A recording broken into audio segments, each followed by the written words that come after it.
Hello everybody.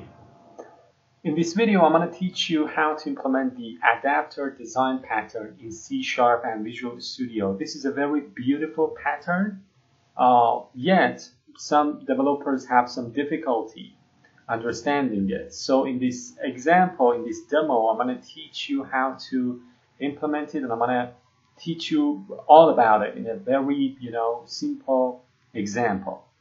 So the adapter design pattern is used when you want to connect or communicate with another class or type that you do not have control over, and you want to, you don't want to create coupling, and you want everything to be loosely coupled. Let's draw a very simple example. In this solution, I'm going to create a class, a project, console app. I'm going to call it adapter design pattern. Press OK. And here, suppose I've got a class, or let me put it this way. Let me create everything here. Suppose I've got a class called, for example, remote class or remote.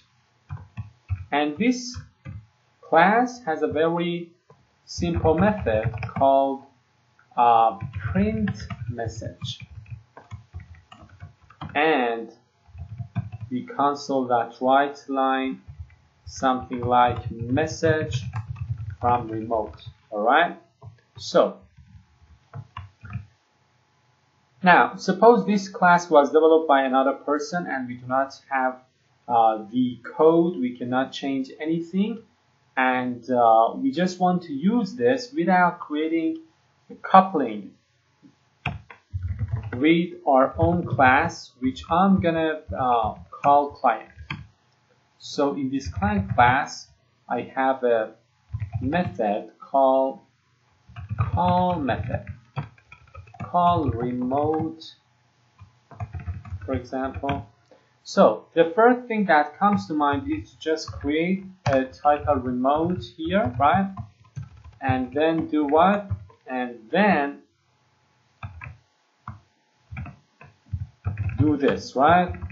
Of course, this is creating coupling between the client class and the remote class. And we do not have control over this class, so I cannot change this class to implement an interface, for example, like iRemote, and then create loosely coupled dependency this way. So I cannot change this class at all. I cannot make this class implement a very, specific, for example, interface like iRemote. So I have to communicate with this remote class if I don't want to introduce coupling with the help of an adapter. So the adapter is a class that helps me communicate with a class that I can't change in a very loosely coupled way. So in order to create this adapter thing, first off, I'm going to create an interface. I'm going to call this iAdapter, okay? And iAdapter, in this case, has a very simple method. For example, we can say invoke. And this client accepts in its constructor an adapter. And I'm going to encapsulate it in a private read-only field. And in the call remote, I'm just going to invoke the method, right? So this client receives an instance of iAdapter in the constructor, and then in the call remote, which is supposed to call this method, it is calling the invoke method of the interface. Now I can have lots of implementations of this iAdapter. For example, I'm going to create a class called, let me just disconnect to see notifications. Anyway, So this class, I'm going to call it adapter, but I'm going to call it remote adapter to be more specific. And in this remote adapter, I'm going to create a remote, and then in the, of course, remote adapter needs to implement iAdapter because it is an adapter, and then in the implement I'm going to say remote dot print message. Now, what's happening here? I'm using client and the remote, right? But I cannot change remote at all, and I do not want to create coupling between client, this is my own class, and remote, a class that one of my friends created. So I didn't just instantiate a new object of type remote in my client class because I didn't want to create coupling, right? What I did was to use an adapter, an interface, and you can have as many adapters as possible. This adapter that is connecting to remote, which I'm calling remote adapter, is going to help me to invoke this call remote. Now, let's just clean up here a little bit and move each one of these classes to their separate files. Move type to remote.cs.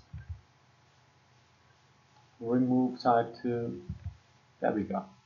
So here, now I want to call the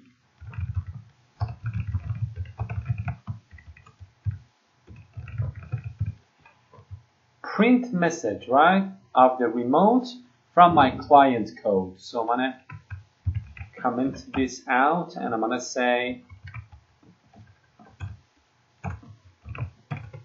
client. And the moment you want to try to instantiate a client, it says, give me an iAdapter. Give me a class that implements this interface. So of course I've got a class called remote adapter, right?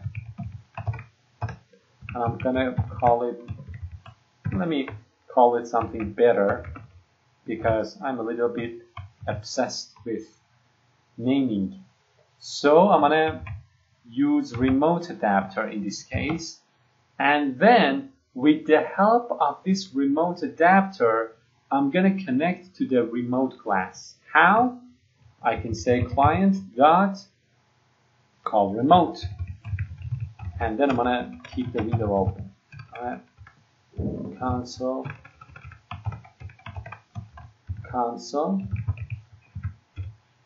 dot read key, right?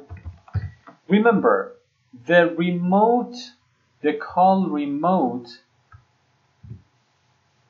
is going to invoke this method on my interface, and here the interface is going to call the print message. So if I see this string, this message in my console, it means that everything is working fine. So let's start.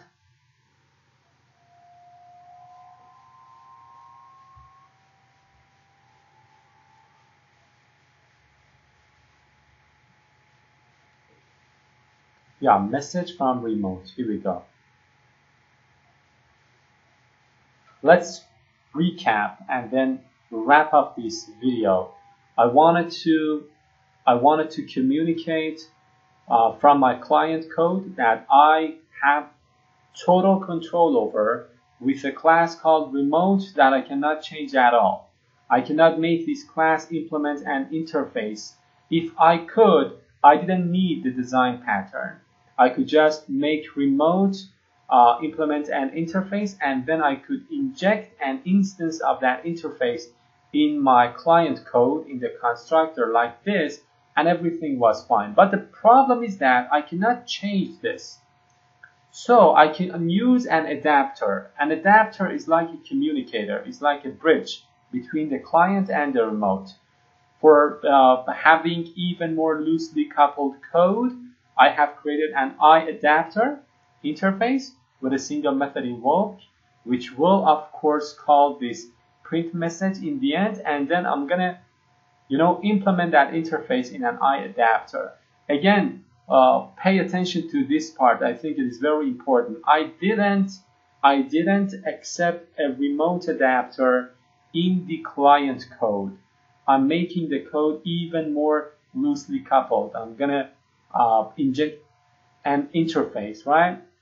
So the remote adapter, right? The remote adapter is implementing the iAdapter, and you can have your remote here. Of course, the remote adapter is tightly coupled to a remote. The name suggests this, right? As the name suggests, remote adapter is tightly coupled. And then I can say remote, and then in the invoke, I can call remote.printMessage. So my client code is communicating and using the remote class without having a dependency on it. And everything is loosely coupled with the help of interfaces. This is a very powerful design pattern, but I try to show you how it works and what it is all about in this very simple example. So I hope that you have enjoyed it, and please stay tuned for my upcoming videos about design patterns.